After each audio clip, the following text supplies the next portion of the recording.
আসসালামু আলাইকুম রহমতুল্লাহি বারাকাতুহু।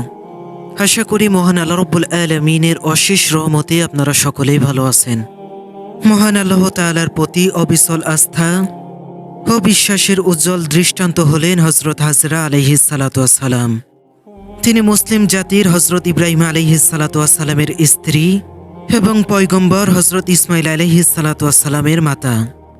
আল্লাহ তাআলা ইচ্ছা করলেন তার প্রিয় পবিত্র ভূমি মক্কা নগরীতে জনবসতি ও আবাদ করবেন।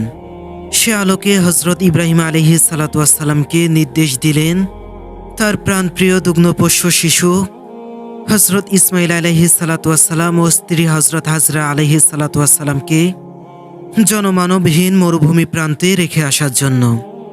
হযরত ইব্রাহিম আলাইহিস সালাতু ওয়াস সালাম আল্লাহর নির্দেশ পালন করলেন। আবাদ হলো পবিত্র মক্কা নগরী। হযরত ইব্রাহিম আলাইহিস সালাতু ওয়াস সালাম মিশর থেকে কেনানে আসার পর প্রথম সন্তান ইসমাইলের জন্ম লাভ হয়।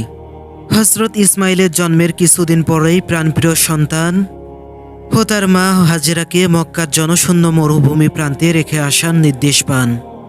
এটা ছিল হযরত ইব্রাহিম ও হযরত হাজেরার জন্য মর্মান্তিক ও মহা পরীক্ষা।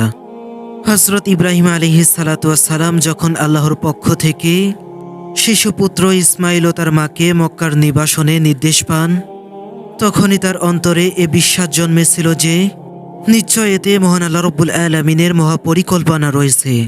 নিশ্চয় তিনি শিশু ইসমাইল ও তার মাকে ধ্বংস করবেন না। হযরত ইব্রাহিম আলাইহিস সালাতু ওয়াস সালাম এক থলে খেজুর ও এক মশক পানি সহ বর্তমান ফিলিস্তিনের খলিল শহর থেকে জনশূন্য প্রান্তরে রেখে আসলেন।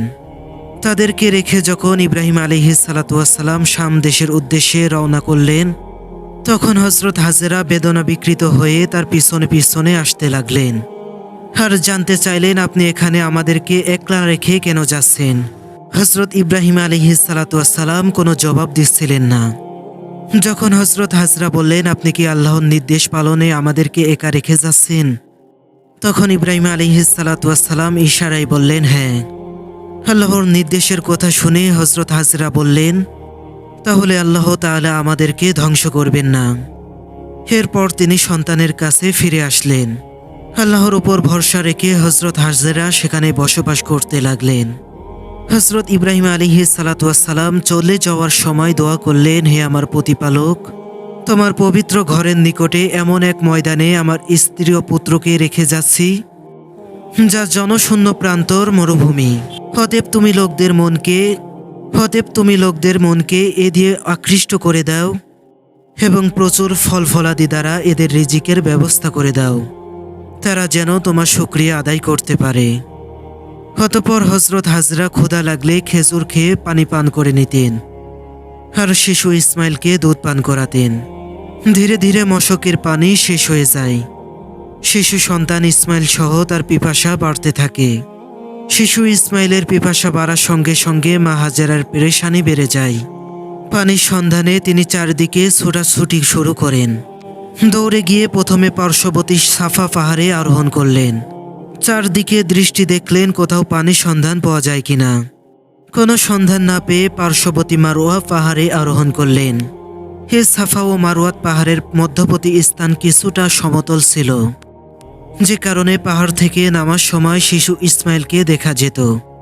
যখনই দুই পাহাড়ের পদদেশে সমতল ভূমিতে যেতেন, তখন আর তাকে দেখা যেত না। এ কারণে হযরত হাজরা সমতল স্থান দ্রুত অতিক্রম করতেন। এভাবে তিনি সাফা থেকে মারওয়াত, মারওয়াত থেকে সাফা 7 বার অতিক্রম করেন। এ কাজটি আল্লাহর কাছে পছন্দ হয়ে যায়। তাই আল্লাহ তাআলা হজ ও ওমরা পালনকারীদের জন্য সাফা ও মারওয়া সাইকে রুকন করে দিয়েছেন। সাফা ও মারওয়া পাহাড়ের দৌড়াদৌড়ির সপ্তম বা শেষবার তিনি ইসমাইলের দিকে তাকিয়ে দেখতে পান তার পায়ের কাছ থেকে পানির ফোয়ারা বয়ে বেড়াচ্ছে। হযরত হাজরা দ্রুত মারওয়া পাহাড় থেকে শিশু ইসমাইলের কাছে ছুটে যান। তাকে অসীম মমতায় কোলে তুলে নিলেন এবং আল্লাহ তাআলা শুকরিয়া আদায় করলেন। পানি উৎসের চারদিকে বাঁধ দিয়ে পানি আটকাতে লাগলেন। পানি দিয়ে মশক ভরে নিলেন। শিশু ইসমাইলকে পানি পান করালেন এবং নিজেও পান করলেন। এটাই ছিল জমজমের পানি। হে পানি হযরত জিবরাইল আলাইহিস সালাতু ওয়াস সালামের পা অথবা ডানার আঘাতে সৃষ্টি হয়েছিল। হঠাৎ হজরত হাজেরা অদূরে একটি আওয়াজ শুনে চমকে ওঠেন। এই আওয়াজ ছিল হজরত জিব্রাইল আলাইহিস সালাতু ওয়াস সালামের। তিনি বলে উঠলেন, আপনারা ভয় পাবেন না, ঘাবড়াবেন না, এখানেই আল্লাহর ঘর রয়েছে। এই সন্তান ও তার পিতা উভয়ে মিলে এই ঘর নির্মাণ করবেন। আল্লাহ তার ঘরের অধিবাসীদের ধ্বংস করবেন না বলেই তিনি সাথে সাথে মিলিয়ে গেলেন। অতঃপর শুরু হলো হজরত হাজেরা ও শিশু ইসমাইলের জীবনের নব অধ্যায় শুরু হলো। পানি দেখে পাখি আসলো, পাখি উড়াউড়ি দেখে ব্যবসায়ী কাফেলা আসলো। তারা এসে পানির মালিক হিসেবে হজরত হাজেরার কাছে পানি লাভের অনুমতি চাইল। তিনি ব্যবসায়ীদেরকে বসতি স্থাপনের শর্ত সাপেক্ষে পানিদানের অনুমতি দিলেন। তারা বিনা পয়সায় এই প্রস্তাব পেয়ে সদরে গ্রহণ করলেন। এভাবেই অল্প কিছুদিনের মধ্যে জনমানবহীন মরুভূমি প্রান্ত জনবসতি গড়ে উঠল। এভাবেই জনমানবহীন মরুভূমি জনবসতিতে পরিণত হলো। অতঃপর হজরত ইব্রাহিম আলাইহিস সালাতু ওয়াস সালাম আল্লাহর অনুমতি পেয়ে হজরত হাজেরা ও ইসমাইল আলাইহিস সালাতু ওয়াস সালামের কাছে ফিরে আসলেন।